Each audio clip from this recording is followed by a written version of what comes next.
Amado Pastor José Manuel, hace 8 años que compartió este mensaje. Hoy julio 25 del 2024, hora 6:30 am. Tan fresca es la palabra de Dios, Dios los siga bendiciendo y prosperando en todos sus caminos. Los amo desde Bogotá, Colombia. Hola Pastor Manuel Sierra, buenas tardes, les saludo desde Bogotá, Colombia, escucho sus predicaciones y he aprendido mucho de la sabiduría que nuestro Dios le ha dado. Dios le siga bendiciendo a usted y a toda su familia. Hermano, nunca bajes la guardia, sigue predicando tal como Cristo nos enseña. Lo escucho desde Colombia. Dios siga bendiciendo su ministerio. En Romanos 8 le hemos leído que Él nos ayuda en nuestras debilidades. Amén, hermanos. Pero también intercede el Espíritu Santo a través de nuestros labios.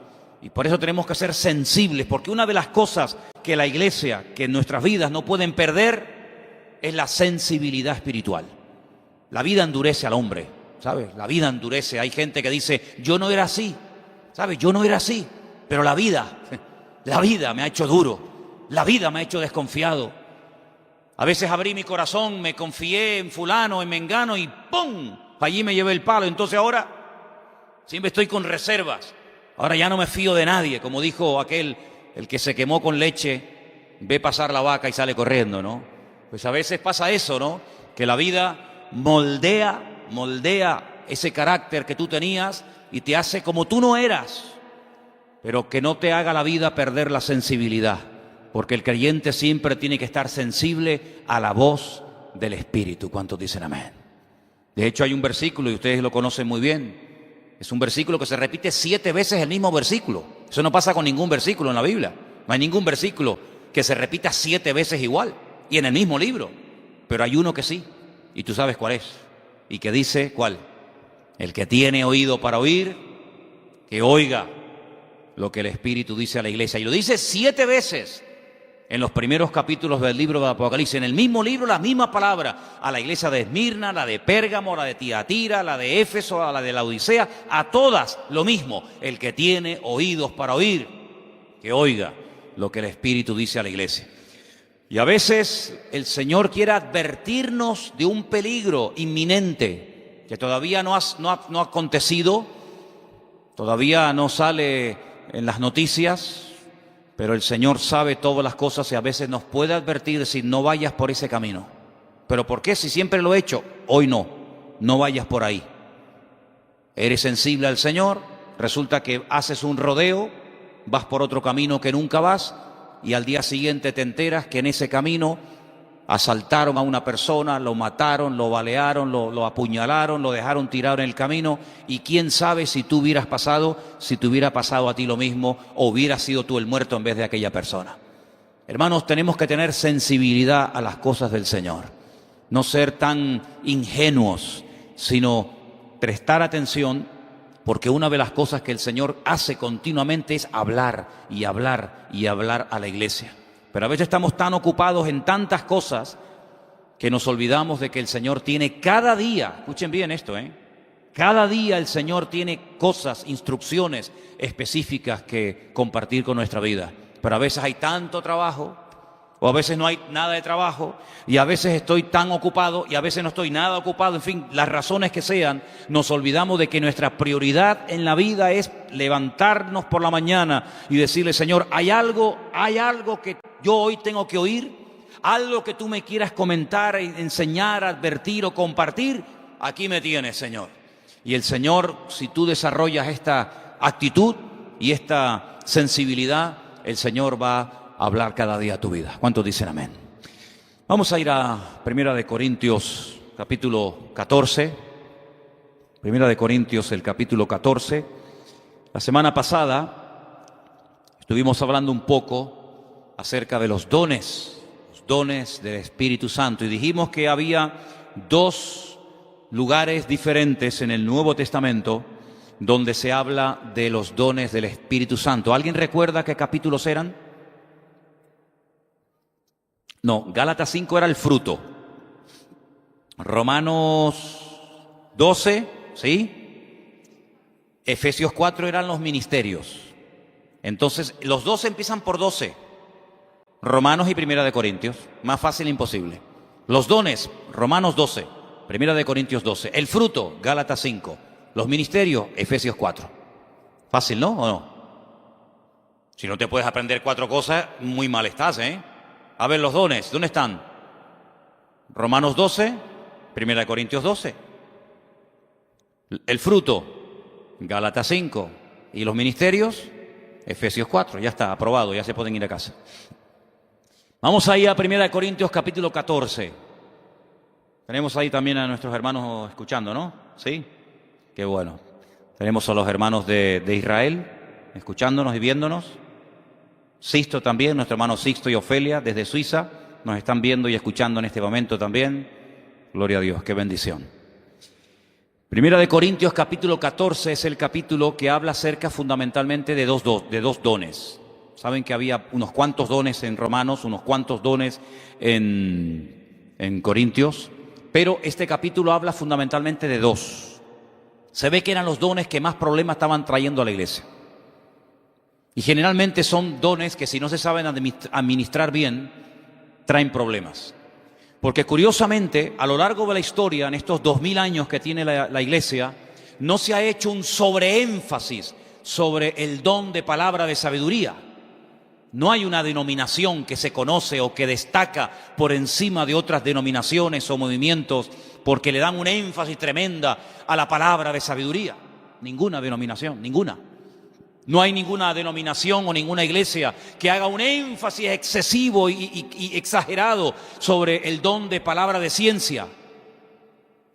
Pero hay denominaciones enteras que le dan un énfasis y una importancia tan grande al hablar en lenguas, que parece que no hay otra cosa en la vida y no hay otra meta en la vida más que hablar en lenguas y hablar en lenguas y hablar en lenguas y hablar en lenguas.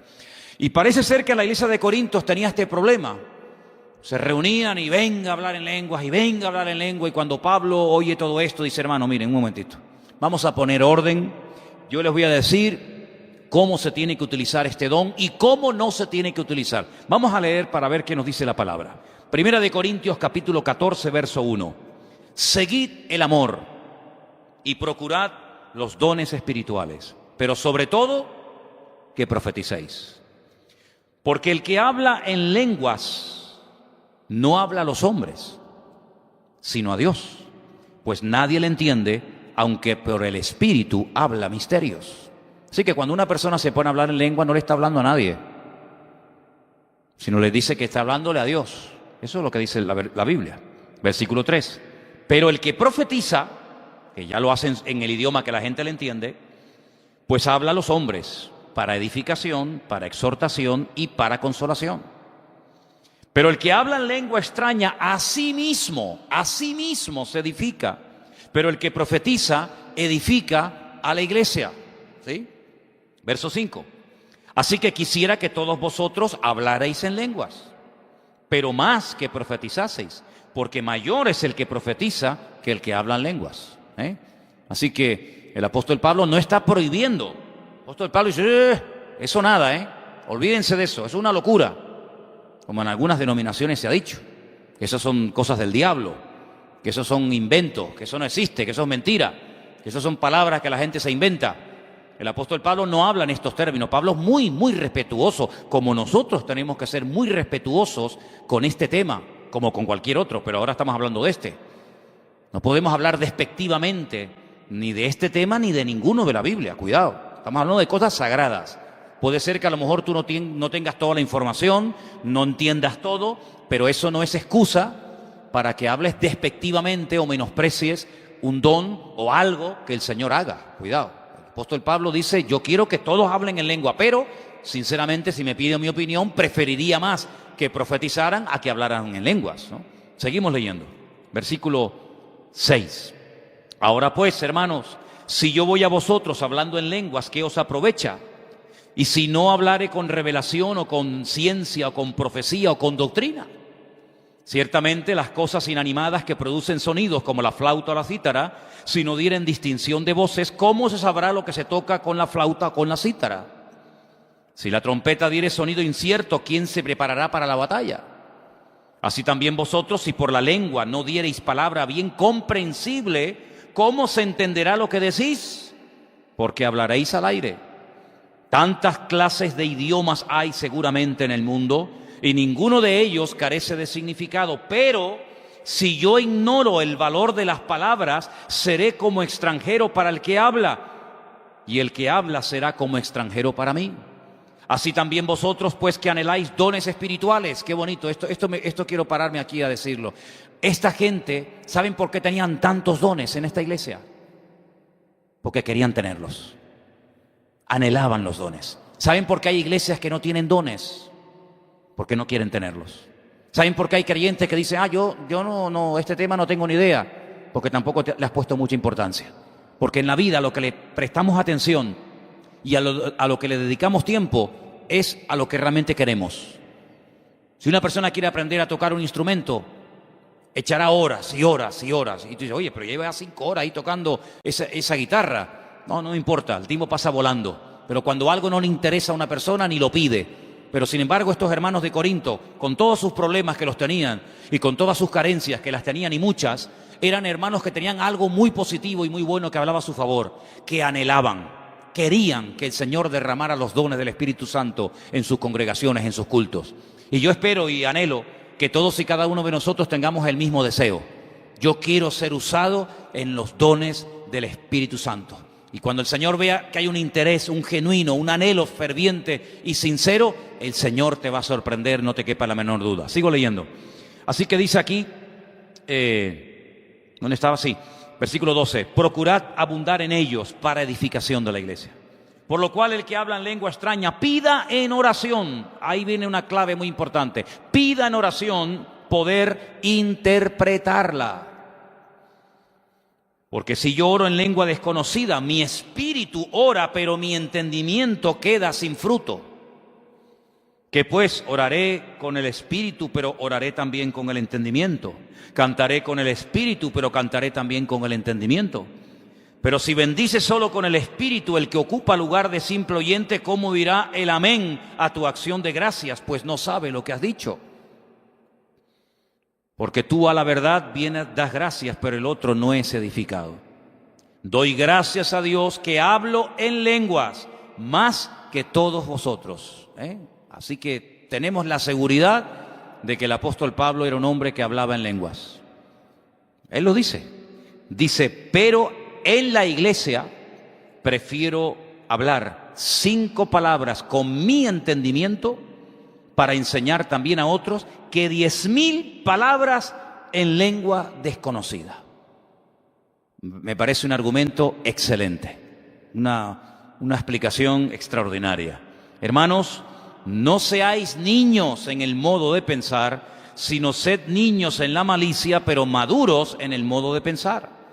En la ley está escrito, en otras lenguas y con otros labios hablaré a este pueblo y ni oirán, dice el Señor. Así que las lenguas son por señal no a los creyentes, sino a los incrédulos. ¿A los incrédulos? ¿A los inconversos? Es una señal a ellos. ¿Y eso cómo es? Vamos a leer. Las lenguas no son señal a los creyentes, sino a los incrédulos. Pero la profecía no es a los incrédulos, sino a los creyentes. Si pues toda la iglesia se reúne en un solo lugar y todos hablan en lenguas y entran indoctos o incrédulos, ¿no dirán que estáis locos? Pero si todos profetizan y entra algún incrédulo o indocto, por todos es convencido, por todos es juzgado. Lo oculto de su corazón se hace manifiesto y así, postrándose sobre el rostro, adorará a Dios, declarando que verdaderamente Dios está entre vosotros. ¿Qué hay pues, hermanos? Cuando os reunís, cada uno de vosotros tiene salmo, doctrina, interpretación, hágase todo para edificación. Si alguno habla en lengua extraña, ahora viene el orden. Escuche, sea esto por 2 o a lo más 3, y por turno, no todos de golpe, y uno interprete. Y si no hay intérprete, calle en la iglesia y hable para sí mismo y para Dios. Asimismo, los profetas pueden hablar o hablen 2 o 3 y los demás juzguen. No hay que decir amén a todo lo que se dice en el púlpito, sino lo que es de Dios. Pues hay que juzgar, como los judíos de Berea, que dice que comprobaban después de que Pablo enseñara la palabra si lo que había enseñado realmente tenía fundamento bíblico o eran inventos que él se estaba sacando de la manga.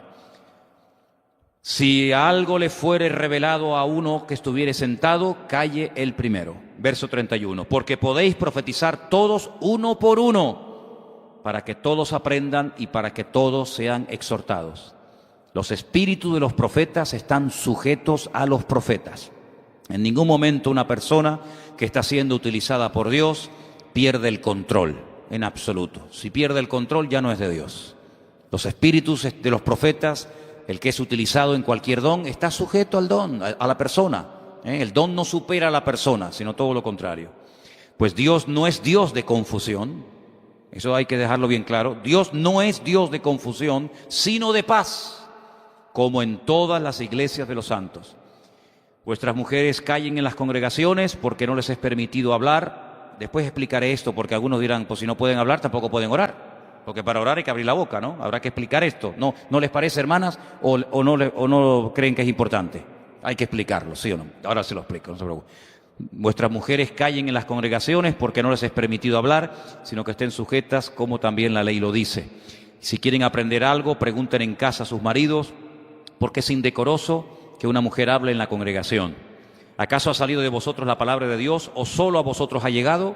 Si alguno se cree profeta o espiritual, porque siempre hay gente así, que se creen más espiritual que nadie, dice, reconozca que lo que os escribo son mandamientos del Señor. Estas no son opiniones personales.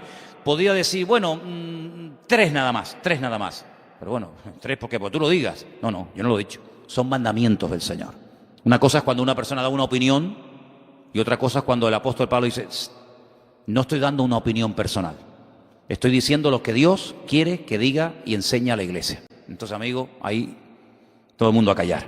Mas el que ignora, que ignore. Así que, hermanos, termino, procurad profetizar, no impidáis el hablar en lenguas, no lo impidáis, pero, hay un pero, hágase todo decentemente y con orden. Antes de entrar en el tema aclararlo las hermanas, porque os habéis quedado, a algunas se les cambió de color la cara y dijeron, ya no podemos ni saludarnos en el culto. Dice que no podemos hablar, ¿ya? Bueno, hermanos, la estructura, la forma como hoy en día y hace ya muchos siglos, se congregan las iglesias, no tiene absolutamente nada que ver con la forma como se congregaban la gente en el tiempo de la Biblia.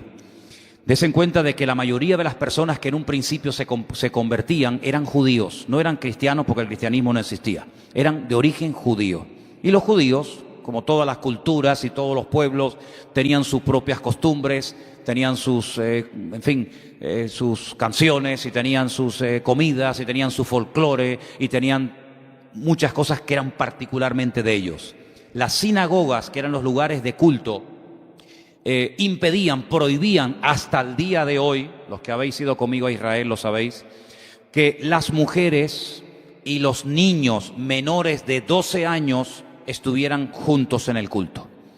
Si estuviéramos en este momento en una sinagoga, imagínense que esto en vez de ser una iglesia evangélica fuera esto una sinagoga, alquilamos esto y la queremos convertir en sinagoga, tendríamos, como esto no tiene un piso alto, más que, bueno, podría ser este caso, ¿no? Pues tendríamos que poner a lo mejor una cortina aquí entre estas columnas, poner toda una cortina, pondríamos sillas detrás de las cortinas, digo cortinas o puedo decir unas celosías o algo así, y entonces todas las hermanas, todas las mujeres estarían ahí, las niñas también, y todos los niños varones menores de 12 años, tendrían que estar a un lado, y aquí solamente estarían los hombres, ¿sí? Y los niños mayores de 12 años. También podríamos tenerlas arriba, pero nunca mirando las mujeres así, mirándose las caras, sino que tendría que estar el balcón, digamos, en otro lado. Eso significa que en aquellos tiempos, primero, que las congregaciones eran congregaciones grandes. Estamos hablando de cientos y en algunos casos de miles de personas. Pues no había megafonía, no había micrófonos. Aparte de eso, las esposas no se sentaban junto a sus maridos, como es el caso de algunos de ustedes esta tarde, sino que a lo mejor tu esposa estaba a 50 metros o a 40 o a 30 metros de ti. Llegaba un predicador, por ejemplo el apóstol Pablo o Apolos o Pedro, quien fuera, todo lo que enseñaba iba a ser tremendamente interesante. Imagínense tener como invitado al apóstol Pablo durante 4 o 5 días de cultos especiales. Cosas interesantísimas, cosas nuevas que muchos de ellos nunca en la vida habían escuchado. Surgían muchas preguntas. ¿Qué dijo? ¿Cómo? ¿Dónde dijo Isaías, Jeremías? Entonces la mujer de allí le decía, Juan, bueno, hay un Juan aquí, no vaya a responder. Juan, ¿qué dijo? ¿Qué dijo el apóstol? No, dijo que no sé qué, que mañana, que tal, que el Señor no... Ah, y la otra, Santiago, ¿y qué dijo? Y aquello era un lío, aquello era una recoba, aquello era un mercadillo. Entonces el apóstol Pablo dijo, hermanas, por favor, hermanas. Claro, los hombres, ¿por qué dice hermanos? Porque los hermanos escuchaban perfectamente, porque no es lo mismo un hombre sentado a 5 metros de mí que una mujer a 40 metros de mí. No todos los predicadores tenían la misma voz. Algunos hablaban más bajo, otros hablaban más fuerte. Unos tenían una forma, un tono de voz que vocalizan bien, otros a lo mejor hablaban así. Y por lo tanto los hombres no tenían que preguntar nada porque estaban ahí y lo entendían. Pero las que estaban lejos empezaban a preguntar y una y otra y la otra y el otro respondía. ¿Y el otro qué? ¿Y qué te dijo? No sé qué. El apóstol Pablo dijo, hermanas, en las congregaciones no quiero que estéis hablando. Si tienen algo que preguntar, pregunten en casa a sus maridos. Porque si no, la casa, que tiene que ser un lugar de orden, se convierte en una recoba, se convierte en un desorden. Ah, hermano, qué peso me ha quitado de encima. Yo pensaba que no podía hablar en la iglesia. Bueno, si algunos de ustedes no pueden hablar aquí, explotarían. Imagínense. Entonces, no es que usted no pueda hablar en la iglesia, sino que se tiene que mantener el orden. Es como, por ejemplo, hoy en día, que ya pueden estar todos juntos, hombres, mujeres, niños, casados, solteras. A veces hay personas que se ponen a hablar en plena predicación, lo habéis visto en alguna ocasión, ¿verdad? Y que le dicen al momento, por favor, guarde silencio, ahora no es tiempo de hablar, de preguntar, le preguntas después. Entonces exactamente era igual, pero con la diferencia de que en vez de estar todos juntos, unas estaban por un lado y otros estaban por otro, y aquello era un auténtico desorden. Eso es a lo que se refiere, nada más que a eso. Pero no se le prohibía orar, ni muchísimo menos, no se le prohibía profetizar, ni muchísimo menos, sino lo que les acabo de comentar. Ahora, retomando el tema de los dones del Espíritu, nosotros, esta congregación cree lo que yo creo que debería de creer todo creyente, pero que lamentablemente no es así. Hay creyentes, hay iglesias que dicen y enseñan abiertamente que no creen en los dones del Espíritu Santo. Que eso tuvo un momento en la historia, pero que ya hoy en día ya no es necesario, porque ya tenemos la Biblia completa y por lo tanto ya eso de milagros y sabiduría y orar por los enfermos y echar fuera demonios y una persona que habla en lengua y el otro que profetiza, como que eso ya... Yo a todas esas personas llevo años diciéndole lo mismo y ninguno me ha respondido.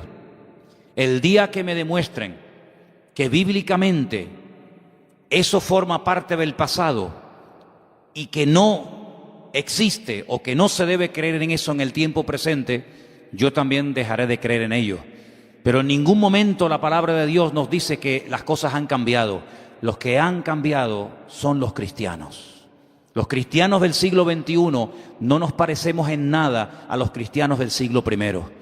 Los cristianos del siglo I, como todos, tenían defectos y tenían carencias y tenían debilidades, pero eran personas que creían en todo lo que se les enseñaba desde los púlpitos. Hoy en día hay personas que es como cuando van a un supermercado, eligen el producto que les interesa y el que no les interesa lo dejan en el almacén o en la vitrina. O cuando van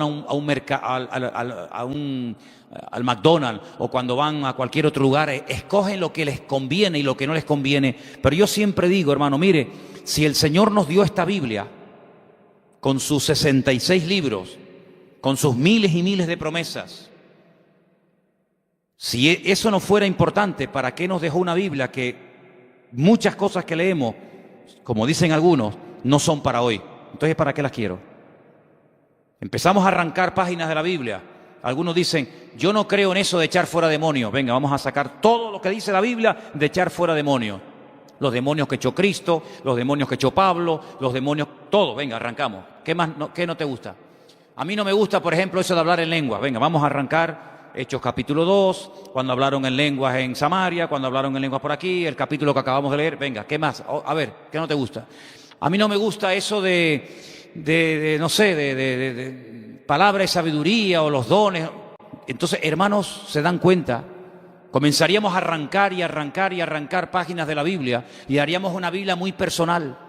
Esto es en lo que yo creo y en esto no creo y no me interesa. Esa no es la forma adecuada como tiene que ir un creyente por la vida. Un creyente tiene que creer en todo lo que dice la palabra de Dios. La Biblia dice que Jesucristo es el mismo, ayer, hoy y por los siglos. Y yo pregunto una cosa, si estamos hablando del Espíritu Santo, ¿no creemos los creyentes que Padre, Hijo y Espíritu Santo son uno? ¿Sí o no? Pues si el Padre, el Hijo y el Espíritu Santo son uno, y la Biblia dice que Jesucristo es el mismo, por una sencilla razón, podríamos decir que Dios es el mismo y que el Espíritu Santo sigue siendo el mismo. Porque sería un disparate, una incongruencia decir, yo creo que Dios es el mismo, que Él no ha cambiado, que su misericordia, que su amor, que su justicia, su paciencia es la misma. Amén. Creo que Jesucristo es el mismo, ayer, hoy y por los siglos, pero no creo que el Espíritu Santo que se movía en el siglo I sea el mismo Espíritu Santo que tenemos hoy en día los creyentes del siglo XXI. Eso es un disparate, eso es una barbaridad, eso es un insulto a la palabra de Dios. Eso es menospreciar el ministerio y las funciones del Espíritu Santo. Fíjense qué importante es esto. Fíjense qué tremendo de lo que estamos hablando, que cuando el Señor Jesucristo, lo leímos la semana pasada en Juan capítulo 14, observó a sus discípulos después de haberles ya dicho en varias ocasiones que Él se iba, que regresaba al seno del Padre, y los ve tristes, les dice, no estéis tristes, no les voy a dejar solos, no les voy a dejar huérfanos, voy a rogarle a mi Padre que os envíe al Consolador para que esté con vosotros para siempre. Ahora, esa promesa, hermanos, esa palabra de permanencia constante y permanente del Espíritu en la vida del creyente, ¿para cuándo fue? ¿Para Pedro, Jacobo, Juan, Santiago, los primeros siglos? ¿O es una promesa que está en vigor para toda la historia de la iglesia mientras estemos en este planeta Tierra? Porque si fue una promesa, algo que les convenía a ellos en aquel momento, pero ya hoy en día eso no tiene ninguna validez, entonces es una promesa que caducó. Y estamos hablando de porciones de la Biblia que han caducado, que fueron palabras muy bonitas, pero que a nosotros eso ya no nos afecta y no tiene nada que ver con nuestra vida presente hoy en día, lo cual es rotundamente falso. ¿Cuántos dicen amén? Yo creo que como nunca antes los creyentes, las iglesias, necesitan más que nunca, fíjense lo que les digo, estar llenos de la presencia del Señor constantemente. Porque los últimos tiempos, dice la Biblia, que serían tiempos peligrosos, tiempos difíciles, tiempos de guerras y de rumores de guerras, tiempos en los que dice la Biblia que por haberse multiplicado la maldad, el amor de muchos se enfriaría. Y usted dice, pero cuando el Señor habló de que el amor de muchos se enfriaría, ¿a quién se refería? ¿A los inconversos o a los creyentes? Hombre, evidentemente a los creyentes, porque ¿qué amor se le va a enfriar a los inconversos que no aceptan al Señor, ni creen en su palabra, ni lo tienen en su vida? ¿Qué amor se les va a enfriar? Pero si son hijos del diablo, si no son miembros del cuerpo de Cristo. Cuando el Señor dijo que el amor de muchos se enfriaría, no se refería en absoluto a la gente que no quiere saber nada de Él, sino a sus hijos, a su pueblo. Y por eso el apóstol Pablo, cuando escribe una carta al joven pastor Timoteo, pastor de la iglesia de Éfeso, dice, Timoteo, aviva el fuego del don de Dios que está en ti. No le dice, bueno, está siendo criticado, calumniado, menospreciado, vente conmigo y déjalos ahí. Sino todo lo contrario, dice, echa mano de la vida eterna, pelea la buena batalla de la fe, evita discusiones absurdas y ridículas sobre genealogías y sobre personajes que no tienen nada que ver. Aviva el fuego del don de Dios que está en ti. Y hermanos, cuando ustedes van, por ejemplo, a un pasaje extraordinario, Primera de Reyes capítulo 18, en el Antiguo Testamento, dice la Biblia que el profeta Elías llegó un momento en el que vio al país, pero fatal, lo vio mal espiritualmente. Pero lo vio mal y fíjense, algo interesante que quiero destacar en esta tarde, y es que vio que el pueblo no terminaba de decidirse. Adoraban a Dios, pero también adoraban a Baal.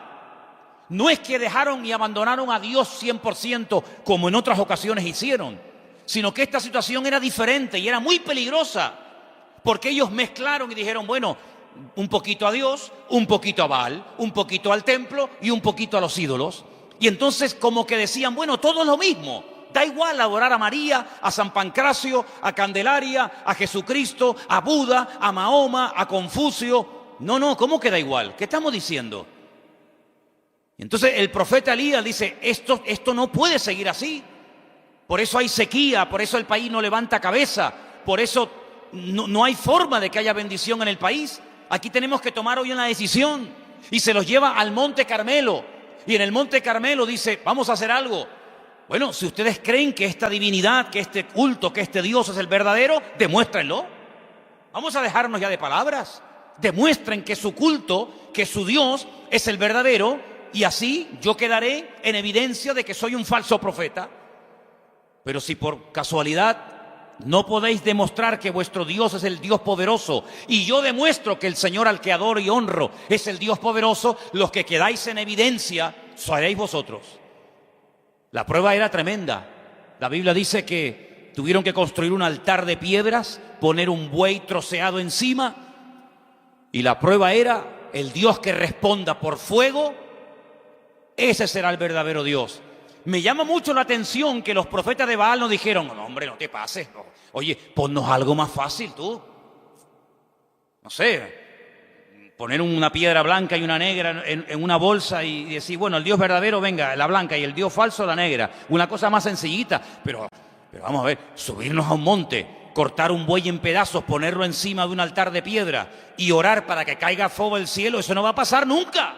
Eso jamás ha ocurrido. Eso es un disparate. Pero me llama la atención que dijeron, ¿vale? Estaban tan convencidos, tan ciegos espiritualmente hablando, que ellos creían que si clamaban a Baal, Baal no los dejaría en ridículo y respondería por fuego. Y se la jugaron. Hermanos, si los inconversos creían en una mentira, creyendo que era verdad, ¿cuánto más nosotros tenemos que tener el valor de saber que estamos en el verdadero y adoramos al Dios vivo? ¿Cuántos dicen amén? Venga, tuvieron, dice la Biblia, desde por la mañana hasta por la tarde, gritando frenéticamente. Esa palabra aparece ahí en la Biblia.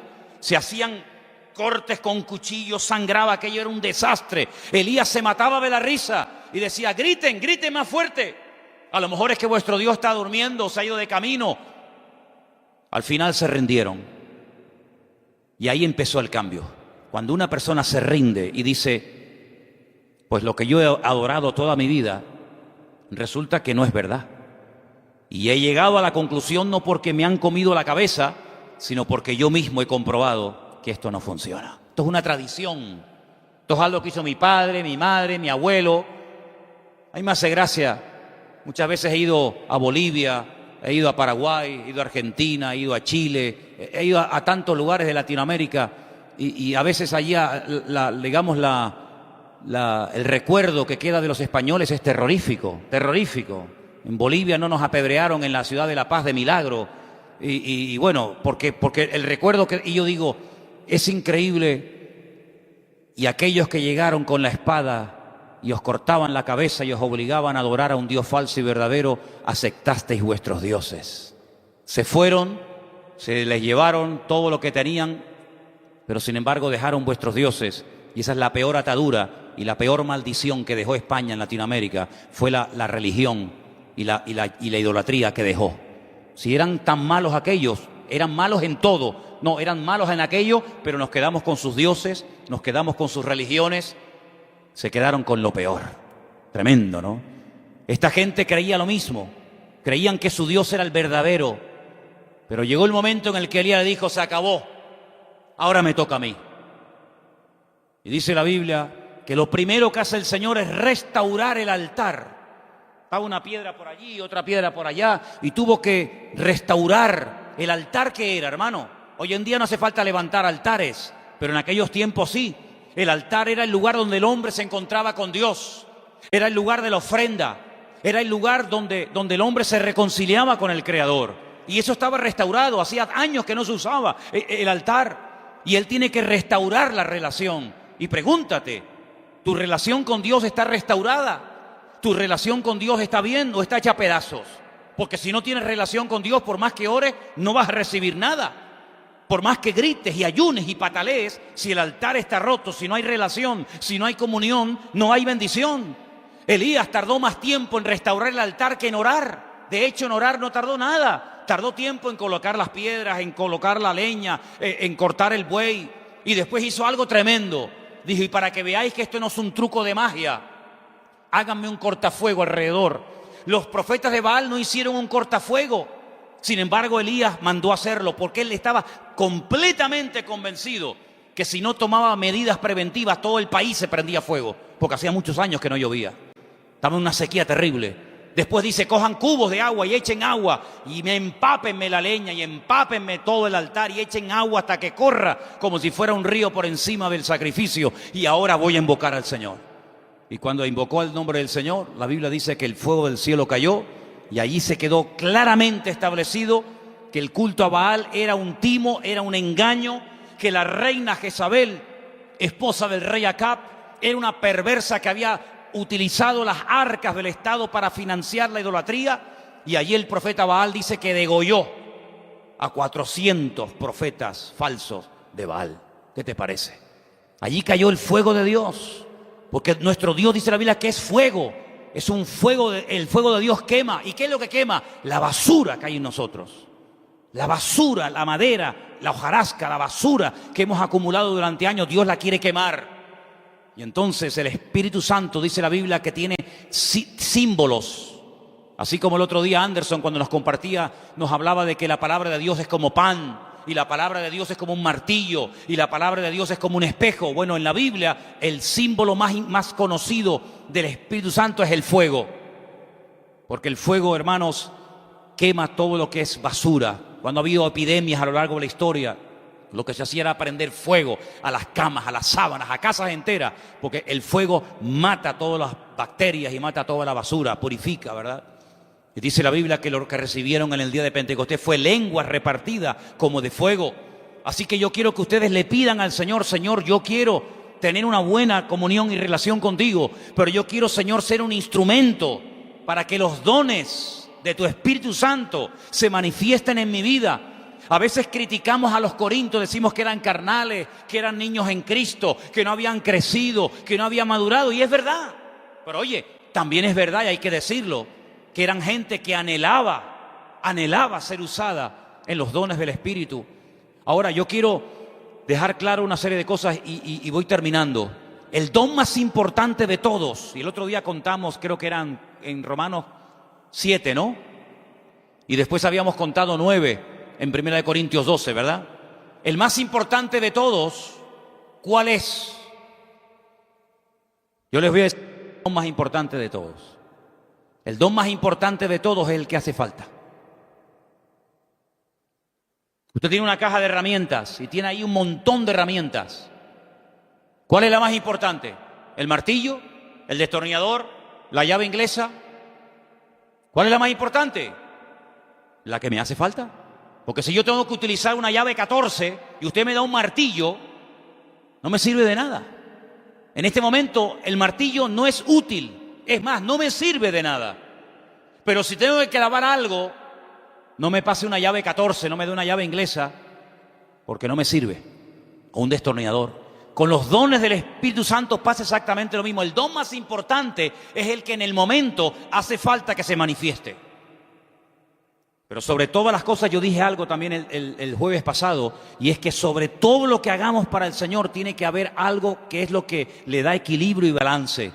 Y es el fruto del Espíritu en nuestra vida. Porque usted puede ser muy usado, usted puede ser un gran predicador, puede ser un gran cantante, puede ser una persona muy usada, como dicen aquellos en aquel día, Señor, ¿no te acuerdas que eché fuera demonios? Lo dice la Biblia, ¿sí o no? Señor, en tu nombre echamos fuera demonios. Hay muchos de ustedes aquí que nunca han echado fuera un demonio. Y sin embargo dice que en aquel día, el día del juicio, algunos se presentarán delante del Señor y dirán: Señor, yo eché fuera demonios.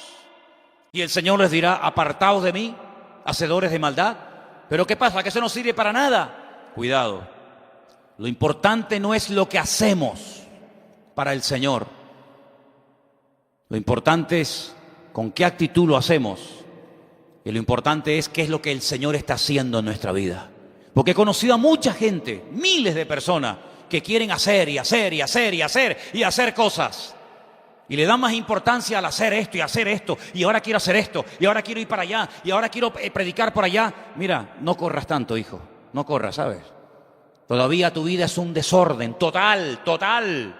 Con el dinero eres un botarate. No te dura ni 5 minutos el sueldo. Y te quieres ir de misionero a la India. ¿Para qué? Si tienes a tu familia muerta de hambre y abandonada. Y te quieres ir a ganar el mundo entero. Y has perdido a tu hijo, que hace un año que no le hablas. ¿De qué estamos hablando? Hay personas que tienen unos problemas con unos complejos terribles. A veces de inferioridad y otras veces de superioridad. Pero quieren ser pastores. Quieren tener poder. Quieren tener congregaciones. Quieren que la gente los respete y los admire. Pero si usted como persona es un desastre, hombre. Usted tiene un problema con un orgullo impresionante y usted se camufla detrás del púlpito, pero usted se baja del púlpito y usted como padre, usted como persona es un desastre. Con un mal testimonio, le debe dinero a todo el barrio. La gente habla pestes de usted, no paga los impuestos. ¿De qué me está hablando? Así que todo lo que hagamos en la vida para el Señor tiene que estar respaldado con nuestro testimonio. Ese era el gran problema de los hermanos de Corinto. Sí, eran muy usados en los dones, pero Pablo dice: ¿pero no habéis crecido? ¿No habéis madurado en el Señor? Sois niños, estáis todo el día peleando. ¿Por qué no vino la familia a estar a la iglesia? No, porque se enteraron que hoy predicabas tú y a ellos les gusta que predique fulanito de tal. Cuando tú predicas ellos no vienen, pero cuando viene ese predicador que tanto les gusta ellos vienen. Y Pablo dice: ¿pero esto qué es? ¿Cómo puede estar la iglesia del Señor dividida? Yo soy de Pablo, yo donde Pablo vaya, allí estoy yo. Ah, no, yo soy de Apolos y yo soy... Dice: ¿pero esto qué es? ¿Que acaso está dividido el Señor? Entonces el Señor a través de Pablo pone orden y le dice: hermano, orden, orden. ¿Sabe una cosa, hermano? Si usted se va a ir de aquí, que se va a ir ahora, eso por supuesto. Bueno, si se quiere quedar, eso es problema suyo. Y solamente recuerda una cosa, recuerde esto que le voy a decir. Dios es un Dios de orden. Dígalo conmigo. Dios es un Dios de orden. Si usted simplemente con eso, que ya ha dicho en alta voz, usted lo aplica a su vida va a cambiar radicalmente. Pero ¿orden en qué? Primero en la casa. ¿Cómo está tu casa? ¿Cómo está tu casa? Ay, amigo. Dice la Biblia que el que no sabe gobernar su casa, ¿cómo va a gobernar la casa de Dios? Imagínense que yo tengo 2 hijas, una drogadicta y otra prostituta. Y ahora me subo al púlpito a predicar el evangelio. Algunos de ustedes tal vez no lo digan por respeto, por educación, pero algunos dirán: ¿qué cosa, no? ¿Pastor? ¿Y tiene una hija en la droga, otra en la prostitución? ¿Qué credibilidad tendría yo para hablar a ustedes de la familia y del orden y del hogar? Ninguno.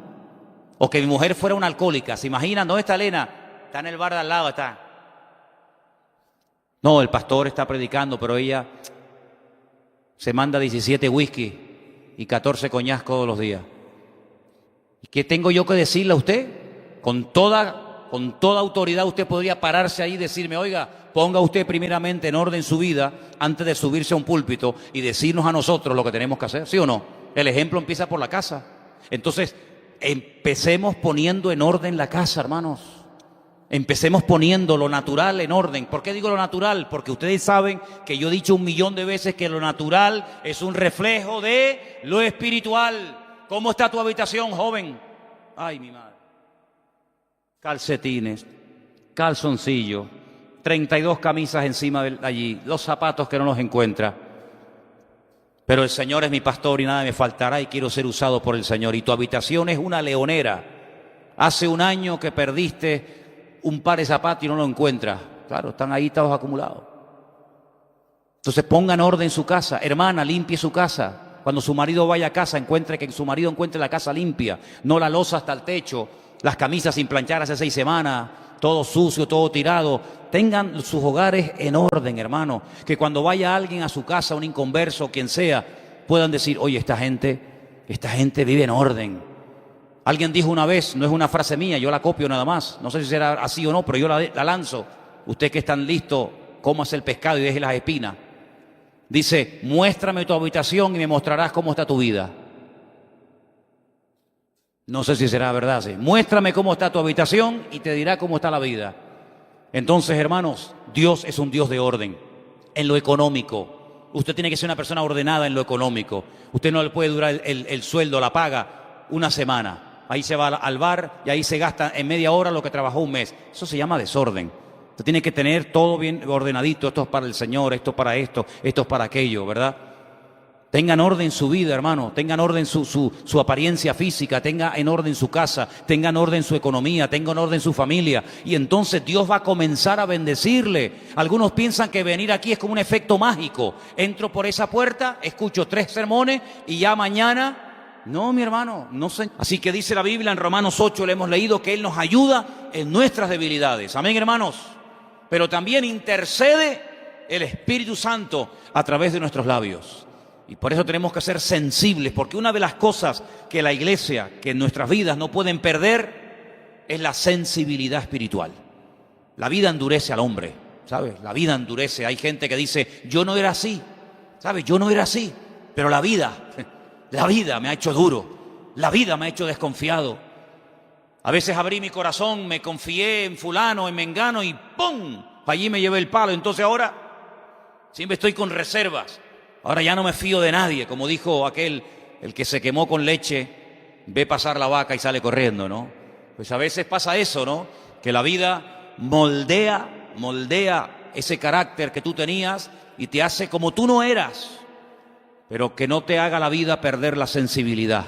Porque el creyente siempre tiene que estar sensible a la voz del Espíritu. ¿Cuántos dicen amén? De hecho hay un versículo y ustedes lo conocen muy bien. Es un versículo que se repite 7 veces el mismo versículo. Eso no pasa con ningún versículo en la Biblia. No hay ningún versículo que se repita 7 veces igual y en el mismo libro. Pero hay uno que sí. Y tú sabes cuál es. Y que dice, ¿cuál? El que tiene oído para oír, que oiga lo que el Espíritu dice a la iglesia. Y lo dice 7 veces. En los primeros capítulos del libro de Apocalipsis, en el mismo libro, la misma palabra, a la iglesia de Esmirna, la de Pérgamo, la de Tiatira, la de Éfeso, a la de la Odisea, a todas lo mismo. El que tiene oídos para oír, que oiga lo que el Espíritu dice a la iglesia.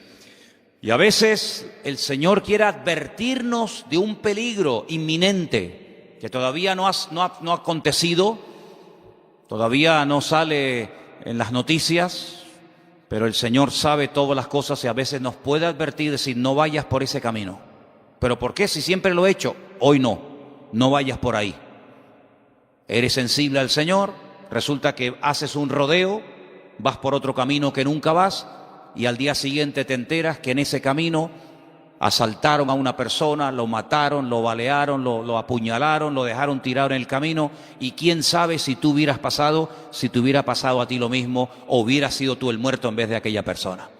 Hermanos, tenemos que tener sensibilidad a las cosas del Señor, no ser tan ingenuos, sino prestar atención, porque una de las cosas que el Señor hace continuamente es hablar y hablar y hablar a la iglesia. Pero a veces estamos tan ocupados en tantas cosas que nos olvidamos de que el Señor tiene cada día, escuchen bien esto, cada día el Señor tiene cosas, instrucciones específicas que compartir con nuestra vida. Pero a veces hay tanto trabajo, o a veces no hay nada de trabajo, y a veces estoy tan ocupado, y a veces no estoy nada ocupado, en fin, las razones que sean, nos olvidamos de que nuestra prioridad en la vida es levantarnos por la mañana y decirle, Señor, hay algo que yo hoy tengo que oír, algo que tú me quieras comentar, enseñar, advertir o compartir, aquí me tienes, Señor. Y el Señor, si tú desarrollas esta actitud y esta sensibilidad, el Señor va a hablar cada día a tu vida. ¿Cuántos dicen amén? Vamos a ir a 1 Corintios capítulo 14. 1 Corintios el capítulo 14. La semana pasada Estuvimos hablando un poco acerca de los dones del Espíritu Santo, y dijimos que había dos lugares diferentes en el Nuevo Testamento donde se habla de los dones del Espíritu Santo. ¿Alguien recuerda qué capítulos eran? No, Gálatas 5 era el fruto. Romanos 12, ¿sí? Efesios 4 eran los ministerios. Entonces, los 12 empiezan por 12. Romanos y Primera de Corintios. Más fácil imposible. Los dones, Romanos 12, Primera de Corintios 12. El fruto, Gálatas 5. Los ministerios, Efesios 4. Fácil, ¿no? ¿O no? Si no te puedes aprender 4 cosas, muy mal estás, ¿eh? A ver, los dones, ¿dónde están? Romanos 12, Primera de Corintios 12. El fruto, Gálatas 5. Y los ministerios, Efesios 4. Ya está, aprobado, ya se pueden ir a casa. Vamos ahí a Primera de Corintios capítulo 14. Tenemos ahí también a nuestros hermanos escuchando, ¿no? ¿Sí? Qué bueno. Tenemos a los hermanos de Israel escuchándonos y viéndonos. Sixto también, nuestro hermano Sixto y Ofelia desde Suiza nos están viendo y escuchando en este momento también. Gloria a Dios, qué bendición. Primera de Corintios capítulo 14 es el capítulo que habla acerca fundamentalmente de dos dones. Saben que había unos cuantos dones en Romanos, unos cuantos dones en Corintios, pero este capítulo habla fundamentalmente de dos. Se ve que eran los dones que más problemas estaban trayendo a la iglesia. Y generalmente son dones que si no se saben administrar bien, traen problemas. Porque curiosamente, a lo largo de la historia, en estos 2000 años que tiene la iglesia, no se ha hecho un sobreénfasis sobre el don de palabra de sabiduría. No hay una denominación que se conoce o que destaca por encima de otras denominaciones o movimientos porque le dan una énfasis tremenda a la palabra de sabiduría. Ninguna denominación, ninguna. No hay ninguna denominación o ninguna iglesia que haga un énfasis excesivo y exagerado sobre el don de palabra de ciencia. Pero hay denominaciones enteras que le dan un énfasis y una importancia tan grande al hablar en lenguas, que parece que no hay otra cosa en la vida y no hay otra meta en la vida más que hablar en lenguas y hablar en lenguas y hablar en lenguas y hablar en lenguas. Y parece ser que la iglesia de Corintios tenía este problema. Se reunían y venga a hablar en lenguas y venga a hablar en lengua, y cuando Pablo oye todo esto dice: hermano, miren, un momentito, vamos a poner orden. Yo les voy a decir cómo se tiene que utilizar este don y cómo no se tiene que utilizar. Vamos a leer para ver qué nos dice la palabra. Primera de Corintios capítulo 14 verso 1. Seguid el amor y procurad los dones espirituales, pero sobre todo que profeticéis. Porque el que habla en lenguas no habla a los hombres, sino a Dios, pues nadie le entiende, aunque por el Espíritu habla misterios. Así que cuando una persona se pone a hablar en lengua, no le está hablando a nadie, sino le dice que está hablándole a Dios. Eso es lo que dice la Biblia. Versículo 3. Pero el que profetiza, que ya lo hacen en el idioma que la gente le entiende, pues habla a los hombres para edificación, para exhortación y para consolación. Pero el que habla en lengua extraña a sí mismo se edifica. Pero el que profetiza edifica a la iglesia. ¿Sí? Verso 5. Así que quisiera que todos vosotros hablarais en lenguas, pero más que profetizaseis, porque mayor es el que profetiza que el que habla en lenguas. Así que el apóstol Pablo no está prohibiendo. El apóstol Pablo dice: eso nada, olvídense de eso, es una locura. Como en algunas denominaciones se ha dicho, que eso son cosas del diablo, que eso son inventos, que eso no existe, que eso es mentira, que eso son palabras que la gente se inventa. El apóstol Pablo no habla en estos términos. Pablo es muy respetuoso, como nosotros tenemos que ser muy respetuosos con este tema, como con cualquier otro, pero ahora estamos hablando de este. No podemos hablar despectivamente ni de este tema ni de ninguno de la Biblia, cuidado, estamos hablando de cosas sagradas. Puede ser que a lo mejor tú no tengas toda la información, no entiendas todo, pero eso no es excusa para que hables despectivamente o menosprecies un don o algo que el Señor haga. Cuidado. El apóstol Pablo dice: yo quiero que todos hablen en lengua, pero sinceramente, si me piden mi opinión, preferiría más que profetizaran a que hablaran en lenguas, ¿no? Seguimos leyendo. Versículo 6. Ahora pues, hermanos, si yo voy a vosotros hablando en lenguas, ¿qué os aprovecha? Y si no hablare con revelación o con ciencia o con profecía o con doctrina. Ciertamente las cosas inanimadas que producen sonidos como la flauta o la cítara, si no dieren distinción de voces, ¿cómo se sabrá lo que se toca con la flauta o con la cítara? Si la trompeta diere sonido incierto, ¿quién se preparará para la batalla? Así también vosotros, si por la lengua no diereis palabra bien comprensible, ¿cómo se entenderá lo que decís? Porque hablaréis al aire. Tantas clases de idiomas hay seguramente en el mundo, y ninguno de ellos carece de significado. Pero si yo ignoro el valor de las palabras, seré como extranjero para el que habla, y el que habla será como extranjero para mí. Así también vosotros, pues, que anheláis dones espirituales. Qué bonito, esto quiero pararme aquí a decirlo. Esta gente, ¿saben por qué tenían tantos dones en esta iglesia? Porque querían tenerlos. Anhelaban los dones. ¿Saben por qué hay iglesias que no tienen dones? Porque no quieren tenerlos. ¿Saben por qué hay creyentes que dicen, yo no, este tema no tengo ni idea? Porque tampoco le has puesto mucha importancia. Porque en la vida a lo que le prestamos atención y a lo que le dedicamos tiempo es a lo que realmente queremos. Si una persona quiere aprender a tocar un instrumento, echará horas y horas y horas. Y tú dices, oye, pero lleva 5 horas ahí tocando esa guitarra. No importa, el tiempo pasa volando. Pero cuando algo no le interesa a una persona, ni lo pide. Pero sin embargo, estos hermanos de Corinto, con todos sus problemas que los tenían y con todas sus carencias que las tenían y muchas, eran hermanos que tenían algo muy positivo y muy bueno que hablaba a su favor, que anhelaban, querían que el Señor derramara los dones del Espíritu Santo en sus congregaciones, en sus cultos. Y yo espero y anhelo que todos y cada uno de nosotros tengamos el mismo deseo. Yo quiero ser usado en los dones del Espíritu Santo. Y cuando el Señor vea que hay un interés, un genuino, un anhelo ferviente y sincero, el Señor te va a sorprender, no te quepa la menor duda. Sigo leyendo. Así que dice aquí, ¿dónde estaba? Sí, versículo 12. Procurad abundar en ellos para edificación de la iglesia. Por lo cual el que habla en lengua extraña, pida en oración. Ahí viene una clave muy importante. Pida en oración poder interpretarla. Porque si yo oro en lengua desconocida, mi espíritu ora, pero mi entendimiento queda sin fruto. Que pues oraré con el espíritu, pero oraré también con el entendimiento. Cantaré con el espíritu, pero cantaré también con el entendimiento. Pero si bendices solo con el espíritu, el que ocupa lugar de simple oyente, ¿cómo dirá el amén a tu acción de gracias? Pues no sabe lo que has dicho.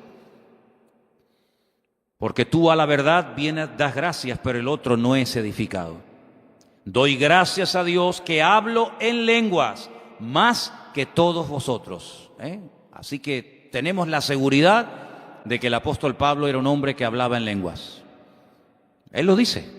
Dice, pero en la iglesia prefiero hablar 5 palabras con mi entendimiento para enseñar también a otros que 10,000 palabras en lengua desconocida. Me parece un argumento excelente, una explicación extraordinaria. Hermanos, no seáis niños en el modo de pensar, sino sed niños en la malicia, pero maduros en el modo de pensar. En la ley está escrito, en otras lenguas y con otros labios hablaré a este pueblo y ni oirán, dice el Señor. Así que las lenguas son por señal no a los creyentes, sino a los incrédulos. ¿A los incrédulos? ¿A los inconversos? Es una señal a ellos. ¿Y eso cómo es? Vamos a leer. Las lenguas no son señal a los creyentes, sino a los incrédulos. Pero la profecía no es a los incrédulos, sino a los creyentes. Si pues toda la iglesia se reúne en un solo lugar y todos hablan en lenguas y entran indoctos o incrédulos, ¿no dirán que estáis locos? Pero si todos profetizan y entra algún incrédulo o indocto, por todos es convencido, por todos es juzgado. Lo oculto de su corazón se hace manifiesto y así, postrándose sobre el rostro, adorará a Dios, declarando que verdaderamente Dios está entre vosotros. ¿Qué hay pues, hermanos? Cuando os reunís, cada uno de vosotros tiene salmo, doctrina, interpretación, hágase todo para edificación. Si alguno habla en lengua extraña, ahora viene el orden. Escuche, sea esto por 2 o a lo más 3. Y por turno, no todos de golpe, y uno interprete. Y si no hay intérprete, calle en la iglesia y hable para sí mismo y para Dios. Asimismo, los profetas pueden hablar o hablen 2 o 3 y los demás juzguen. No hay que decir amén a todo lo que se dice en el púlpito, sino lo que es de Dios. Pues hay que juzgar, como los judíos de Berea, que dice que comprobaban después de que Pablo enseñara la palabra si lo que había enseñado realmente tenía fundamento bíblico o eran inventos que él se estaba sacando de la manga. Si algo le fuere revelado a uno que estuviere sentado, calle el primero. Verso 31. Porque podéis profetizar todos uno por uno, para que todos aprendan y para que todos sean exhortados. Los espíritus de los profetas están sujetos a los profetas. En ningún momento una persona que está siendo utilizada por Dios pierde el control, en absoluto. Si pierde el control ya no es de Dios. Los espíritus de los profetas, el que es utilizado en cualquier don, está sujeto al don, a la persona. El don no supera a la persona, sino todo lo contrario. Pues Dios no es Dios de confusión, eso hay que dejarlo bien claro. Dios no es Dios de confusión, sino de paz, como en todas las iglesias de los santos. Vuestras mujeres callen en las congregaciones porque no les es permitido hablar. Después explicaré esto porque algunos dirán, pues si no pueden hablar tampoco pueden orar. Porque para orar hay que abrir la boca, ¿no? Habrá que explicar esto. ¿No les parece, hermanas? ¿O no creen que es importante? Hay que explicarlo, ¿sí o no? Ahora se lo explico, no se preocupen. Vuestras mujeres callen en las congregaciones porque no les es permitido hablar, sino que estén sujetas como también la ley lo dice. Si quieren aprender algo, pregunten en casa a sus maridos, porque es indecoroso que una mujer hable en la congregación. ¿Acaso ha salido de vosotros la palabra de Dios o solo a vosotros ha llegado? Si alguno se cree profeta o espiritual, porque siempre hay gente así, que se creen más espiritual que nadie, dice, reconozca que lo que os escribo son mandamientos del Señor. Estas no son opiniones personales. Podría decir, bueno, 3 nada más. Pero bueno, 3 porque tú lo digas. No, yo no lo he dicho. Son mandamientos del Señor. Una cosa es cuando una persona da una opinión y otra cosa es cuando el apóstol Pablo dice, no estoy dando una opinión personal. Estoy diciendo lo que Dios quiere que diga y enseña a la iglesia. Entonces, amigo, ahí todo el mundo a callar. Mas el que ignora, que ignore. Así que, hermanos, termino, procurad profetizar, no impidáis el hablar en lenguas, no lo impidáis, pero, hay un pero, hágase todo decentemente y con orden. Antes de entrar en el tema aclararlo las hermanas, porque os habéis quedado, algunas se les cambió de color la cara y dijeron, ya no podemos ni saludarnos en el culto. Dice que no podemos hablar, ¿ya? Bueno, hermanos, la estructura, la forma como hoy en día y hace ya muchos siglos se congregan las iglesias, no tiene absolutamente nada que ver con la forma como se congregaban la gente en el tiempo de la Biblia. Desen cuenta de que la mayoría de las personas que en un principio se convertían eran judíos, no eran cristianos porque el cristianismo no existía, eran de origen judío. Y los judíos, como todas las culturas y todos los pueblos, tenían sus propias costumbres, tenían sus, sus canciones y tenían sus comidas y tenían su folclore y tenían muchas cosas que eran particularmente de ellos. Las sinagogas, que eran los lugares de culto, prohibían hasta el día de hoy, los que habéis ido conmigo a Israel lo sabéis, que las mujeres y los niños menores de 12 años estuvieran juntos en el culto. Si estuviéramos en este momento en una sinagoga, imagínense que esto en vez de ser una iglesia evangélica fuera esto una sinagoga, alquilamos esto y la queremos convertir en sinagoga, tendríamos, como esto no tiene un piso alto, más que, bueno, podría ser este caso, ¿no? Pues tendríamos que poner a lo mejor una cortina aquí entre estas columnas, poner toda una cortina, pondríamos sillas detrás de las cortinas, digo cortinas o puedo decir unas celosías o algo así, y entonces todas las hermanas, todas las mujeres estarían ahí, las niñas también, y todos los niños varones menores de 12 años, tendrían que estar a un lado, y aquí solamente estarían los hombres, ¿sí? Y los niños mayores de 12 años. También podríamos tenerlas arriba, pero nunca mirando las mujeres así, mirándose las caras, sino que tendría que estar el balcón, digamos, en otro lado. Eso significa que en aquellos tiempos, primero, que las congregaciones eran congregaciones grandes. Estamos hablando de cientos y en algunos casos de miles de personas. Pues no había megafonía, no había micrófonos. Aparte de eso, las esposas no se sentaban junto a sus maridos, como es el caso de algunos de ustedes esta tarde, sino que a lo mejor tu esposa estaba a 50 metros o a 40 o a 30 metros de ti. Llegaba un predicador, por ejemplo el apóstol Pablo o Apolos o Pedro, quien fuera, todo lo que enseñaba iba a ser tremendamente interesante. Imagínense tener como invitado al apóstol Pablo durante 4 o 5 días de cultos especiales, cosas interesantísimas, cosas nuevas que muchos de ellos nunca en la vida habían escuchado. Surgían muchas preguntas. ¿Qué dijo? ¿Cómo? ¿Dónde dijo Isaías, Jeremías? Entonces la mujer de allí le decía, Juan, bueno, hay un Juan aquí, no vaya a responder. Juan, ¿qué dijo? ¿Qué dijo el apóstol? No, dijo que no sé qué, que mañana, que tal, que el Señor no... Ah, y la otra, Santiago, ¿y qué dijo? Y aquello era un lío, aquello era una recoba, aquello era un mercadillo. Entonces el apóstol Pablo dijo, hermanas, por favor, hermanas. Claro, los hombres, ¿por qué dice hermanos? Porque los hermanos escuchaban perfectamente, porque no es lo mismo un hombre sentado a 5 metros de mí que una mujer a 40 metros de mí. No todos los predicadores tenían la misma voz. Algunos hablaban más bajo, otros hablaban más fuerte. Unos tenían una forma, un tono de voz que vocalizan bien, otros a lo mejor hablaban así.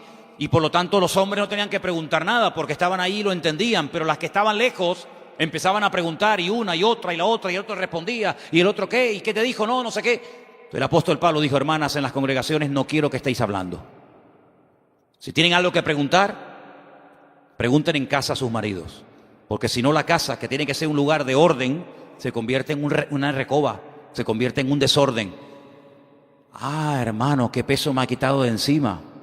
Yo pensaba que no podía hablar en la iglesia. Bueno, si algunos de ustedes no pueden hablar aquí, explotarían. Imagínense. Entonces, no es que usted no pueda hablar en la iglesia, sino que se tiene que mantener el orden. Es como, por ejemplo, hoy en día, que ya pueden estar todos juntos, hombres, mujeres, niños, casados, solteras. A veces hay personas que se ponen a hablar en plena predicación, lo habéis visto en alguna ocasión, ¿verdad? Y que le dicen al momento, por favor, guarde silencio, ahora no es tiempo de hablar, de preguntar, le preguntas después.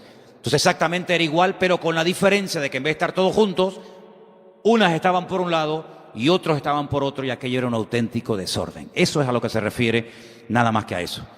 Pero no se le prohibía orar, ni muchísimo menos, no se le prohibía profetizar, ni muchísimo menos, sino lo que les acabo de comentar. Ahora, retomando el tema de los dones del Espíritu, nosotros, esta congregación cree lo que yo creo que debería de creer todo creyente, pero que lamentablemente no es así. Hay creyentes, hay iglesias que dicen y enseñan abiertamente que no creen en los dones del Espíritu Santo. Que eso tuvo un momento en la historia, pero que ya hoy en día ya no es necesario, porque ya tenemos la Biblia completa y por lo tanto ya eso de milagros y sabiduría y orar por los enfermos y echar fuera demonios y una persona que habla en lengua y el otro que profetiza, como que eso ya... Yo a todas esas personas llevo años diciéndole lo mismo y ninguno me ha respondido. El día que me demuestren que bíblicamente eso forma parte del pasado y que no existe o que no se debe creer en eso en el tiempo presente, yo también dejaré de creer en ello. Pero en ningún momento la palabra de Dios nos dice que las cosas han cambiado.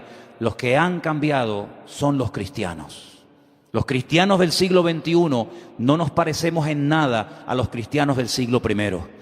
Los cristianos del siglo I, como todos, tenían defectos y tenían carencias y tenían debilidades, pero eran personas que creían en todo lo que se les enseñaba desde los púlpitos. Hoy en día hay personas que es como cuando van a un supermercado, eligen el producto que les interesa y el que no les interesa lo dejan en el almacén o en la vitrina. O cuando van al McDonald's o cuando van a cualquier otro lugar, escogen lo que les conviene y lo que no les conviene. Pero yo siempre digo, hermano, mire, si el Señor nos dio esta Biblia con sus 66 libros, con sus miles y miles de promesas, si eso no fuera importante, ¿para qué nos dejó una Biblia que muchas cosas que leemos, como dicen algunos, no son para hoy? Entonces, ¿para qué las quiero? Empezamos a arrancar páginas de la Biblia. Algunos dicen, yo no creo en eso de echar fuera demonios. Venga, vamos a sacar todo lo que dice la Biblia de echar fuera demonios. Los demonios que echó Cristo, los demonios que echó Pablo, los demonios, todo. Venga, arrancamos. ¿Qué más qué no te gusta? A mí no me gusta, por ejemplo, eso de hablar en lengua. Venga, vamos a arrancar Hechos capítulo 2, cuando hablaron en lenguas en Samaria, cuando hablaron en lenguas por aquí, el capítulo que acabamos de leer. Venga, ¿qué más? A ver, ¿qué no te gusta? A mí no me gusta eso no sé, de palabra de sabiduría o los dones. Entonces, hermanos, se dan cuenta, comenzaríamos a arrancar y arrancar y arrancar páginas de la Biblia y haríamos una Biblia muy personal. Esto es en lo que yo creo y en esto no creo y no me interesa. Esa no es la forma adecuada como tiene que ir un creyente por la vida. Un creyente tiene que creer en todo lo que dice la palabra de Dios. La Biblia dice que Jesucristo es el mismo, ayer, hoy y por los siglos. Y yo pregunto una cosa, si estamos hablando del Espíritu Santo, ¿no creemos los creyentes que Padre, Hijo y Espíritu Santo son uno? ¿Sí o no? Pues si el Padre, el Hijo y el Espíritu Santo son uno, y la Biblia dice que Jesucristo es el mismo, por una sencilla razón, podríamos decir que Dios es el mismo y que el Espíritu Santo sigue siendo el mismo. Porque sería un disparate, una incongruencia decir, yo creo que Dios es el mismo, que Él no ha cambiado, que su misericordia, que su amor, que su justicia, su paciencia es la misma. Amén.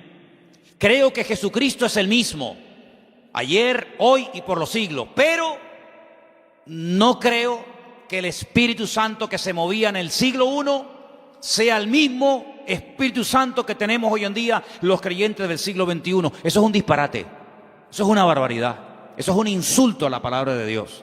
Eso es menospreciar el ministerio y las funciones del Espíritu Santo. Fíjense qué importante es esto. Fíjense qué tremendo de lo que estamos hablando, que cuando el Señor Jesucristo, lo leímos la semana pasada en Juan capítulo 14, observó a sus discípulos después de haberles ya dicho en varias ocasiones que Él se iba, que regresaba al seno del Padre, y los ve tristes, les dice, no estéis tristes, no les voy a dejar solos, no les voy a dejar huérfanos, voy a rogarle a mi Padre que os envíe al Consolador para que esté con vosotros para siempre.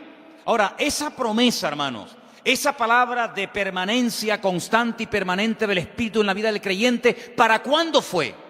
¿Para Pedro, Jacobo, Juan, Santiago, los primeros siglos? ¿O es una promesa que está en vigor para toda la historia de la iglesia mientras estemos en este planeta Tierra?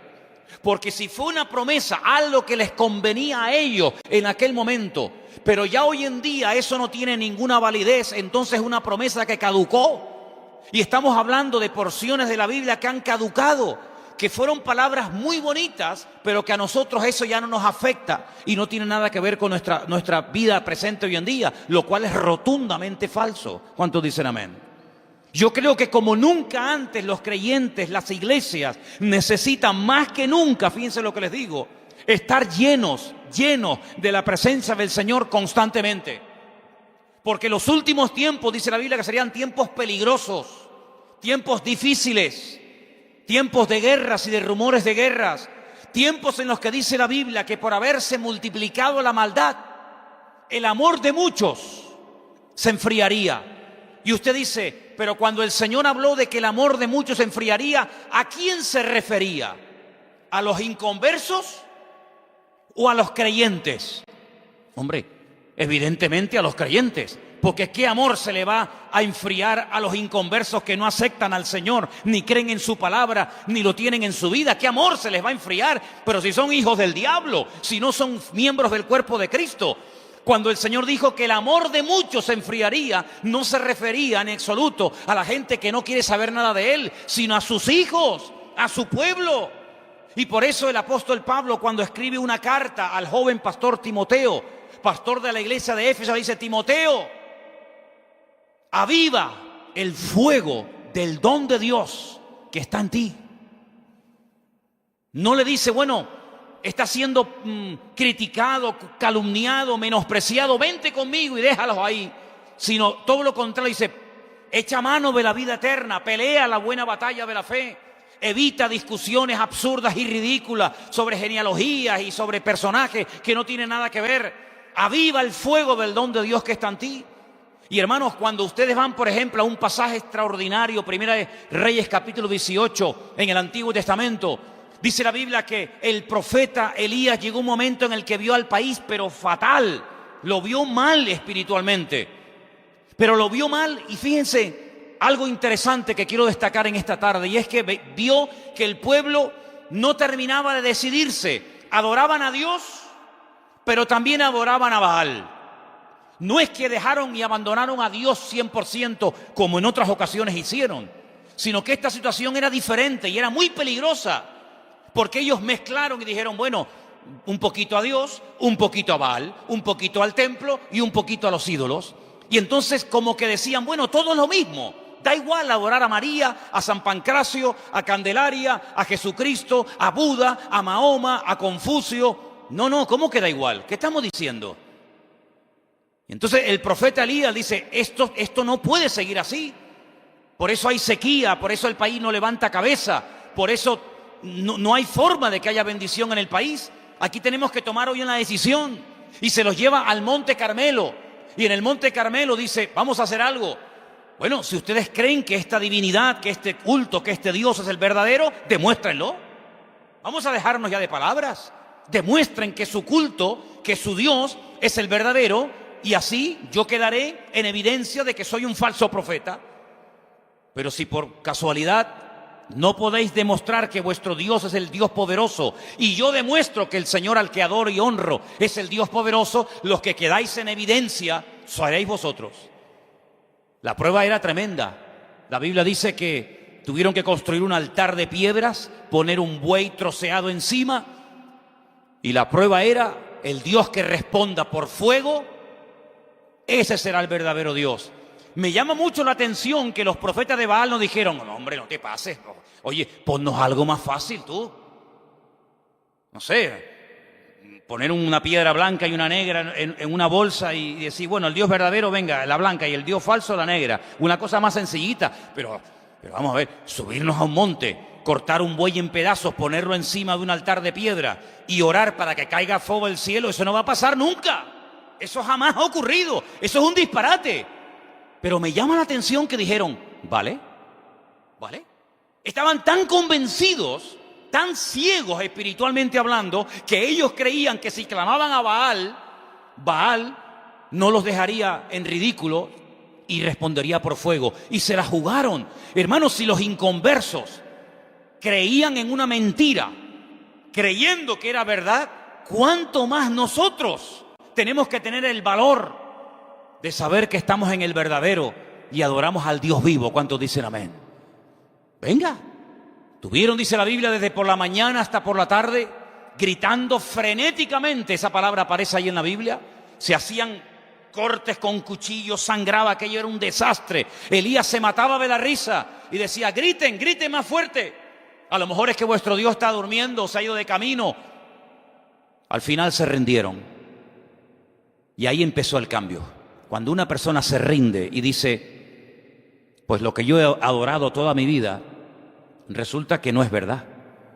Y he llegado a la conclusión no porque me han comido la cabeza, sino porque yo mismo he comprobado que esto no funciona. Esto es una tradición. Esto es algo que hizo mi padre, mi madre, mi abuelo. A mí me hace gracia. Muchas veces he ido a Bolivia, he ido a Paraguay, he ido a Argentina, he ido a Chile, he ido a tantos lugares de Latinoamérica y a veces allá, el recuerdo que queda de los españoles es terrorífico. En Bolivia no nos apedrearon en la ciudad de La Paz de milagro y bueno, porque el recuerdo y yo digo, es increíble. Y aquellos que llegaron con la espada y os cortaban la cabeza y os obligaban a adorar a un Dios falso y verdadero, aceptasteis vuestros dioses. Se fueron, se les llevaron todo lo que tenían, pero sin embargo dejaron vuestros dioses. Y esa es la peor atadura y la peor maldición que dejó España en Latinoamérica, fue la religión y la idolatría que dejó. Si eran tan malos aquellos, eran malos en todo. No, eran malos en aquello, pero nos quedamos con sus dioses, nos quedamos con sus religiones, se quedaron con lo peor. Tremendo, ¿no? Esta gente creía lo mismo, creían que su Dios era el verdadero, pero llegó el momento en el que Elías le dijo, se acabó, ahora me toca a mí. Y dice la Biblia que lo primero que hace el Señor es restaurar el altar. Estaba una piedra por allí, otra piedra por allá, y tuvo que restaurar el altar que era, hermano. Hoy en día no hace falta levantar altares, pero en aquellos tiempos sí. El altar era el lugar donde el hombre se encontraba con Dios. Era el lugar de la ofrenda. Era el lugar donde el hombre se reconciliaba con el Creador. Y eso estaba restaurado. Hacía años que no se usaba el altar. Y Él tiene que restaurar la relación. Y pregúntate, ¿tu relación con Dios está restaurada? ¿Tu relación con Dios está bien o está hecha a pedazos? Porque si no tienes relación con Dios, por más que ores, no vas a recibir nada. Por más que grites y ayunes y patalees, si el altar está roto, si no hay relación, si no hay comunión, no hay bendición. Elías tardó más tiempo en restaurar el altar que en orar. De hecho, en orar no tardó nada. Tardó tiempo en colocar las piedras, en colocar la leña, en cortar el buey. Y después hizo algo tremendo. Dijo, y para que veáis que esto no es un truco de magia, háganme un cortafuego alrededor. Los profetas de Baal no hicieron un cortafuego. Sin embargo, Elías mandó hacerlo porque él estaba completamente convencido que si no tomaba medidas preventivas, todo el país se prendía fuego. Porque hacía muchos años que no llovía. Estaba en una sequía terrible. Después dice, cojan cubos de agua y echen agua y empápenme la leña y empápenme todo el altar y echen agua hasta que corra como si fuera un río por encima del sacrificio. Y ahora voy a invocar al Señor. Y cuando invocó el nombre del Señor, la Biblia dice que el fuego del cielo cayó y allí se quedó claramente establecido que el culto a Baal era un timo, era un engaño, que la reina Jezabel, esposa del rey Acab, era una perversa que había utilizado las arcas del Estado para financiar la idolatría, y allí el profeta Baal dice que degolló a 400 profetas falsos de Baal. ¿Qué te parece? Allí cayó el fuego de Dios, porque nuestro Dios, dice la Biblia, que es fuego. Es un fuego, el fuego de Dios quema. ¿Y qué es lo que quema? La basura que hay en nosotros. La basura, la madera, la hojarasca, la basura que hemos acumulado durante años, Dios la quiere quemar. Y entonces el Espíritu Santo, dice la Biblia, que tiene símbolos. Así como el otro día Anderson, cuando nos compartía, nos hablaba de que la palabra de Dios es como pan, y la palabra de Dios es como un martillo, y la palabra de Dios es como un espejo. Bueno, en la Biblia el símbolo más conocido del Espíritu Santo es el fuego. Porque el fuego, hermanos, quema todo lo que es basura. Cuando ha habido epidemias a lo largo de la historia, lo que se hacía era prender fuego a las camas, a las sábanas, a casas enteras, porque el fuego mata todas las bacterias y mata toda la basura, purifica, ¿verdad? Y dice la Biblia que lo que recibieron en el día de Pentecostés fue lenguas repartidas como de fuego. Así que yo quiero que ustedes le pidan al Señor, Señor, yo quiero tener una buena comunión y relación contigo, pero yo quiero, Señor, ser un instrumento para que los dones de tu Espíritu Santo se manifiesten en mi vida. A veces criticamos a los corintios, decimos que eran carnales, que eran niños en Cristo, que no habían crecido, que no habían madurado, y es verdad. Pero oye, también es verdad, y hay que decirlo, que eran gente que anhelaba ser usada en los dones del Espíritu. Ahora yo quiero dejar claro una serie de cosas y voy terminando. El don más importante de todos, y el otro día contamos, creo que eran en Romanos 7, ¿no? Y después habíamos contado 9 en 1 Corintios 12, ¿verdad? El más importante de todos, ¿cuál es? Yo les voy a decir el don más importante de todos. El don más importante de todos es el que hace falta. Usted tiene una caja de herramientas y tiene ahí un montón de herramientas. ¿Cuál es la más importante? ¿El martillo? ¿El destornillador? ¿La llave inglesa? ¿Cuál es la más importante? La que me hace falta. Porque si yo tengo que utilizar una llave 14 y usted me da un martillo, no me sirve de nada. En este momento el martillo no es útil. Es más, no me sirve de nada. Pero si tengo que clavar algo, no me pase una llave 14, no me dé una llave inglesa, porque no me sirve. O un destornillador. Con los dones del Espíritu Santo pasa exactamente lo mismo. El don más importante es el que en el momento hace falta que se manifieste. Pero sobre todas las cosas, yo dije algo también el jueves pasado, y es que sobre todo lo que hagamos para el Señor tiene que haber algo que es lo que le da equilibrio y balance, y es el fruto del Espíritu en nuestra vida.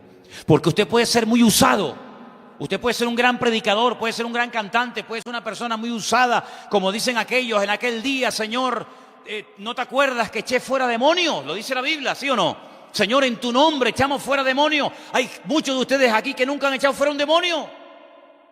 Y sin embargo dice que en aquel día, el día del juicio, algunos se presentarán delante del Señor y dirán: Señor, yo eché fuera demonios. Y el Señor les dirá: apartaos de mí, hacedores de maldad. ¿Pero qué pasa? Que eso no sirve para nada. Cuidado. Lo importante no es lo que hacemos para el Señor. Lo importante es con qué actitud lo hacemos. Y lo importante es qué es lo que el Señor está haciendo en nuestra vida. Porque he conocido a mucha gente, miles de personas, que quieren hacer y hacer y hacer y hacer y hacer cosas. Y le dan más importancia al hacer esto y hacer esto. Y ahora quiero hacer esto. Y ahora quiero ir para allá. Y ahora quiero predicar por allá. Mira, no corras tanto, hijo. No corras, ¿sabes? Todavía tu vida es un desorden total, total. Con el dinero eres un botarate. No te dura ni 5 minutos el sueldo. Y te quieres ir de misionero a la India. ¿Para qué? Si tienes a tu familia muerta de hambre y abandonada. Y te quieres ir a ganar el mundo entero. Y has perdido a tu hijo, que hace 1 año que no le hablas. ¿De qué estamos hablando? Hay personas que tienen unos problemas con unos complejos terribles. A veces de inferioridad y otras veces de superioridad. Pero quieren ser pastores. Quieren tener poder. Quieren tener congregaciones. Quieren que la gente los respete y los admire. Pero si usted como persona es un desastre, hombre, tiene un problema con un orgullo impresionante y usted se camufla detrás del púlpito, pero usted se baja del púlpito y usted como padre, usted como persona es un desastre, con un mal testimonio, le debe dinero a todo el barrio, la gente habla pestes de usted, no paga los impuestos. ¿De qué me está hablando? Así que todo lo que hagamos en la vida para el Señor tiene que estar respaldado con nuestro testimonio. Ese era el gran problema de los hermanos de Corinto. Sí, eran muy usados en los dones, pero Pablo dice: pero no habéis crecido, no habéis madurado en el Señor. Sois niños, estáis todo el día peleando. ¿Por qué no vino la familia a tal a la iglesia? No, porque se enteraron que hoy predicabas tú y a ellos les gusta que predique fulanito de tal. Cuando tú predicas ellos no vienen, pero cuando viene ese predicador que tanto les gusta ellos vienen. Y Pablo dice: ¿pero esto qué es? ¿Cómo puede estar la iglesia del Señor dividida? Yo soy de Pablo, yo, donde Pablo vaya, allí estoy yo. Ah, no, yo soy de Apolos y yo soy... Dice: ¿pero esto qué es? ¿Que acaso está dividido el Señor? Entonces el Señor a través de Pablo pone orden y le dice: hermano, orden, orden. ¿Sabe una cosa, hermano? Si usted se va hoy de aquí, que se va a ir ahora, no, eso por supuesto. Bueno, si se quiere quedar, eso es problema suyo. Y solamente recuerde una cosa, recuerde esto que le voy a decir. Dios es un Dios de orden. Dígalo conmigo. Dios es un Dios de orden. Si usted simplemente con eso, que ya ha dicho en alta voz, usted lo aplica a su vida va a cambiar radicalmente. Pero ¿orden en qué? Primero en la casa. ¿Cómo está tu casa? ¿Cómo está tu casa? Ay, amigo. Dice la Biblia que el que no sabe gobernar su casa, ¿cómo va a gobernar la casa de Dios? Imagínense que yo tengo 2 hijas, una drogadicta y otra prostituta. Y ahora me subo al púlpito a predicar el evangelio. Algunos de ustedes tal vez no lo digan por respeto, por educación, pero algunos dirán: ¿qué cosa, no? ¿Pastor? ¿Y tiene una hija en la droga, otra en la prostitución? ¿Qué credibilidad tendría yo para hablar a ustedes de la familia y del orden y del hogar? Ninguno. O que mi mujer fuera una alcohólica. ¿Se imaginan? ¿Dónde está Elena? Está en el bar de al lado, está. No, el pastor está predicando, pero ella se manda 17 whisky y 14 coñac todos los días. ¿Y qué tengo yo que decirle a usted? Con toda autoridad usted podría pararse ahí y decirme: oiga, ponga usted primeramente en orden su vida antes de subirse a un púlpito y decirnos a nosotros lo que tenemos que hacer, ¿sí o no? El ejemplo empieza por la casa. Entonces, empecemos poniendo en orden la casa, hermanos. Empecemos poniendo lo natural en orden. ¿Por qué digo lo natural? Porque ustedes saben que yo he dicho 1.000.000 de veces que lo natural es un reflejo de lo espiritual. ¿Cómo está tu habitación, joven? Ay, mi madre. Calcetines, calzoncillos, 32 camisas encima de allí, los zapatos que no los encuentra. Pero el Señor es mi pastor y nada me faltará y quiero ser usado por el Señor. Y tu habitación es una leonera. Hace un año que perdiste un par de zapatos y no lo encuentras. Claro, están ahí todos acumulados. Entonces ponga en orden su casa. Hermana, limpie su casa. Cuando su marido vaya a casa, encuentre que su marido encuentre la casa limpia, no la loza hasta el techo, las camisas sin planchar hace 6 semanas, todo sucio, todo tirado. Tengan sus hogares en orden, hermano. Que cuando vaya alguien a su casa, un inconverso, quien sea, puedan decir, oye, esta gente vive en orden. Alguien dijo una vez, no es una frase mía, yo la copio nada más. No sé si será así o no, pero yo la lanzo. Usted que es tan listo, cómase el pescado y deje las espinas. Dice, muéstrame tu habitación y me mostrarás cómo está tu vida. No sé si será verdad, sí. Muéstrame cómo está tu habitación y te dirá cómo está la vida. Entonces, hermanos, Dios es un Dios de orden. En lo económico, usted tiene que ser una persona ordenada en lo económico. Usted no le puede durar el sueldo, la paga, una semana. Ahí se va al bar y ahí se gasta en media hora lo que trabajó un mes. Eso se llama desorden. Usted tiene que tener todo bien ordenadito. Esto es para el Señor, esto para esto es para aquello, ¿verdad? Tengan orden su vida, hermano. Tengan orden su apariencia física. Tengan en orden su casa. Tengan orden su economía. Tengan orden su familia. Y entonces Dios va a comenzar a bendecirle. Algunos piensan que venir aquí es como un efecto mágico. Entro por esa puerta, escucho 3 sermones y ya mañana... No, mi hermano, no, Señor. El Señor nos confronta y nos habla y su Espíritu Santo viene, ¿para qué? Para darnos fortaleza.